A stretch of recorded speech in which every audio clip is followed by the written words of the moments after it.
আসসালামু আলাইকুম দর্শক, আপনারা দেখতে পাচ্ছেন যে এই আম গাছটি একটি নির্দিষ্ট উচ্চতায় সমানভাবে কাটা হয়েছে। এটাকে আমরা টপ ওয়ার্কিং বলি। টপ ওয়ার্কিং আমাদের বসতবাড়ির আঙিনায় বিভিন্ন আম গাছ থাকলেও সাধারণত আমরা টপ ওয়ার্কিং সম্পর্কে অনেকে জানি না বা এটা করি না। টপ ওয়ার্কিংটা হলো যে একটা আম গাছের যখন একটু বেশি বয়স হয়ে যায়, যে আম গাছের একটু রোগবালাই তৈরি হয় বা আম ধরে না, ফলন কমে যায়, তখন আমরা এই টপ ওয়ার্কিং গুলো করে থাকি। যেটা একটা নির্দিষ্ট উচ্চতায় আমরা সমান করে গাছটা কাটি, তারপরে এই অংশটা থেকে অনেকগুলো নতুন করে কুশি বের হয়, যেটা 15 থেকে 20টা বের হতে পারে। কিন্তু ওই সময় এতগুলো কুশি না রেখে আমরা অল্প সংখ্যক 7, 8টা থেকে 10টা বা তারও কম এইভাবে ডাল রাখা হয়। তখন এই ডালগুলো আবার বড় হয়।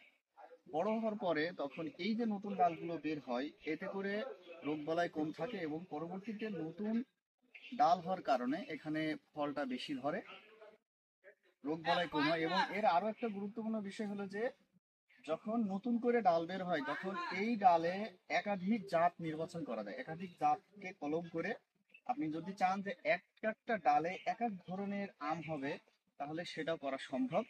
এবং এটার মেন উদ্দেশ্যটাই কিন্তু ওইটা যে আমি একই গাছে বিভিন্ন ধরনের ফল ধরবে, দ্বিতীয়ত গাছটি রোগমুক্ত হবে এবং পূর্বের তুলনায় ফলনটি বৃদ্ধি পাবে।